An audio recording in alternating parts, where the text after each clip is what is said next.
కాకినాడ జిల్లా ధర్నా చౌక్ విషయమై అన్ని రాజకీయ పార్టీలు ప్రజా సంఘాలు వ్యక్తం చేస్తున్న అభ్యంతరాలు ఉన్నాయని ఈ అంశంపై జిల్లా యంత్రాంగం ప్రత్యేక సమావేశం నిర్వహించి అందరి అభిప్రాయాలు స్వీకరించాలని సామాజికవేత్త దోసర్లపూడి రమణరాజు డిమాండ్ చేశారు. ధర్నా చౌక్ వద్ద చేపట్టిన నిరాహార దీక్ష ఆదివారం నాటికి 3వ రోజుకు చేరుకుంది. ఈ సందర్భంగా దోసర్లపూడి రమణరాజు మీడియాతో మాట్లాడారు. త్వరలోనే ఆర్డీఓ ఈ అంశంపై ప్రత్యేక సమావేశం ఏర్పాటు చేయాలని ఆయన డిమాండ్ చేశారు.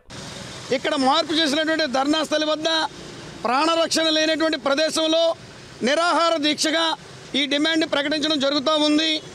మరి ఎస్పీ గారు సానుకూలంగా స్పందించారు. ఎస్పీ గారు చెప్పినటువంటి విషయం ఏంటంటే కలెక్టర్ గారు మీటింగ్ ఏర్పాటు చేస్తే మేము అక్కడ ఉన్నటువంటి సమస్యల్ని పరిష్కారాలని నివేదిక ద్వారా సూచిస్తామని చెప్పి వారు చెప్పారు. అప్పటి వరకు మీరు నిరాహార దీక్ష ఎప్పుడు కొనసాగించినా సరే కూడా మేము ప్రొటెక్షన్ ఇస్తామని చెప్పారు. ఇక్కడ ప్రొటెక్షన్ రాత్రిపూట పోలీసు వారు ఇక్కడ నాకు సెక్యూరిటీ ఇస్తూ ఉన్నారు.